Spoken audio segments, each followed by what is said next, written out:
दलालों के चक्कर में लाखों रुपए हमने ऐसे पानी में वेस्ट किया। रिस्क फैक्टर जो है, रिस्क उठाने में डरते क्यों हैं? क्योंकि अग्रसर आगे वाले जो लोग हैं, अगले कास्ट के जो लोग हैं, उनके पास प्रॉपर्टीज है पहले से। लेकिन हमारे पास क्या समस्या होती है कि हमारे पास बैकग्राउंड नहीं है। किसी भी चीज के लिए अगर सही पाथ प्रदर्शन मिलना शुरू हो जाता है तो वाकई में हम सक्सेस कर सकते हैं और कर सकते हैं। कॉलेज में जो डीयू में मैं पढ़ता था तो वहाँ भी डिस्क्रिमिनेशन होता था कि ओबीसी से है, एससी से है, तो एसटी से है, ये माइनॉरिटी से है। और इसका एक ही मोटो है कि हमें लड़ना चाहिए, और डायरेक्ट इनडायरेक्ट दोनों तरफ, क्योंकि हमें लगता है कि हम जिंदा कौम हैं, हम मर के नहीं जी सकते हैं। और मेरा एक ही लाइन है, तूफानों से आँख मिलाओ, सैलाबों पे वार करो, मल्लाहों की चक्कर छोड़ो, तैर की दरिया पार करो।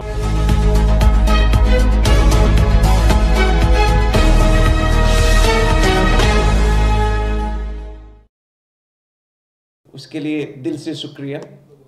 मेरा नाम कैप्टन चंद्र कुशवाहा है और मैं पेशे से पायलट हूँ। अभी मैं बिहार से बिलोंग करता हूँ। गया डिस्ट्रिक्ट में एक छोटा सा गांव है बजीरगंज ब्लॉक का, मैं वहाँ से निकल के आया हूँ। और छोटा सा एक एक्सपीरियंस शेयर करना चाहूँगा कि लाइफ में जो है एक एक्सीडेंटल बिजनेसमैन भी बना दिया मुझे।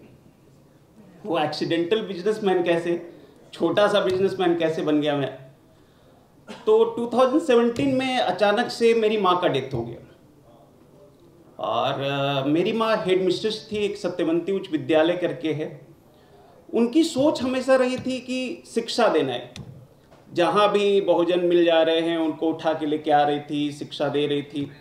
इसी क्रम में उन्होंने लगभग 25-30 बच्चों को पकड़ के लेके आ गई और फ्री में एजुकेशन देना शुरू की। वो हमेशा बोलती थी, बेटा देखो, अगर हम शिक्षा दे देंगे ना तो सारा सॉल्यूशंस हो सकता है, सारी सॉल्यूशंस हो सकता है। एक बार शिक्षित हो गया तो 100% है कि वो कहीं ना कहीं आगे बढ़ जाएगा।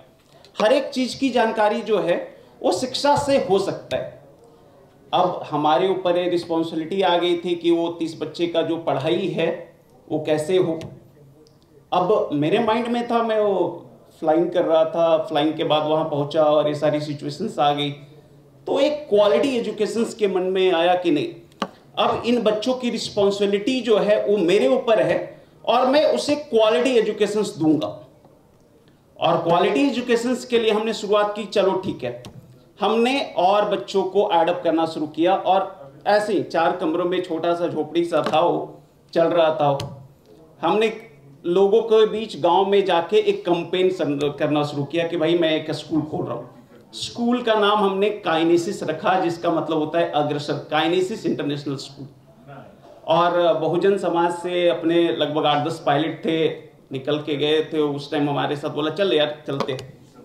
और लोग गांव-गांव में हम लोग विजिट करना शुरू किए और उस जगह से एक लगभग 2-3 महीने में हमने 1000 बच्चे जोड़ दिए।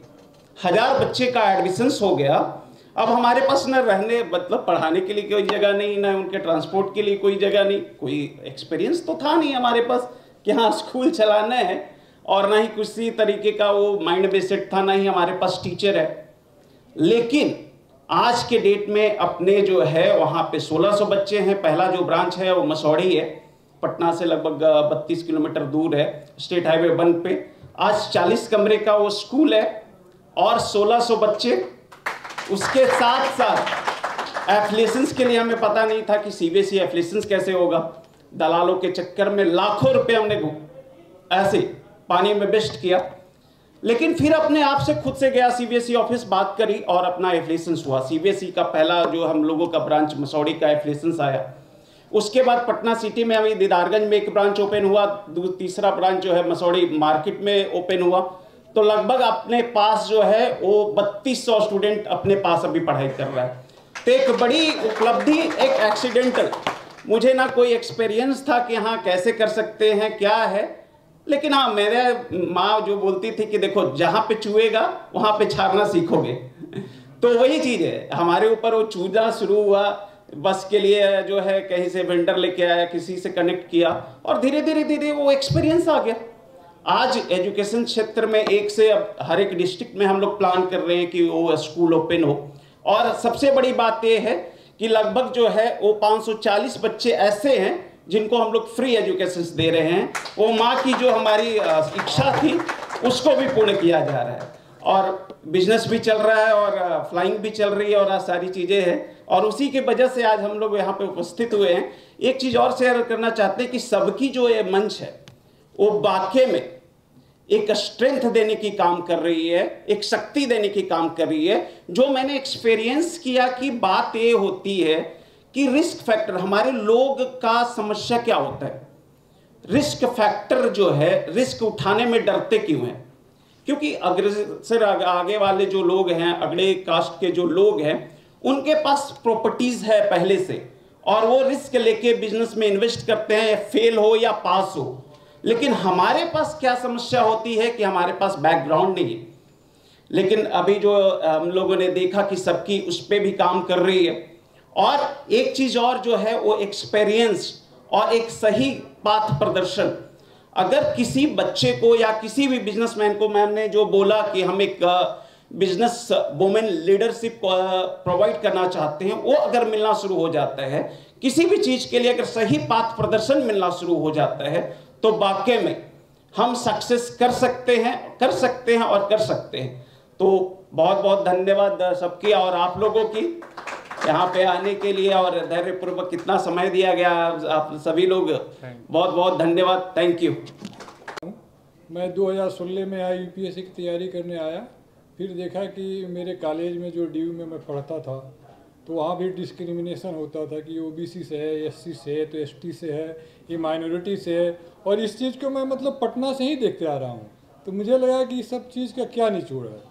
तो हमें लगा कि नहीं, अपने लोगों से मिलना चाहिए, संपर्क में रहना चाहिए, और इसका एक ही मोटो है कि हमें लड़ना चाहिए, और डायरेक्ट इनडायरेक्ट दोनों तरफ से, जहाँ हमें जैसे सिचुएशन मिले।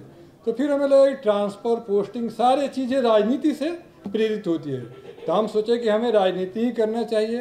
अब हम दिल्ली लगभग 10 दिन रहते हैं, 20 दिन अपने गांव में रहते हैं। जिनकी जो समस्या है थाना, पुलिस, ब्लॉक स्तर पे हम डायरेक्ट यहाँ से भी घर पे रहते हैं, वहाँ से लोगों के काम करवाते हैं।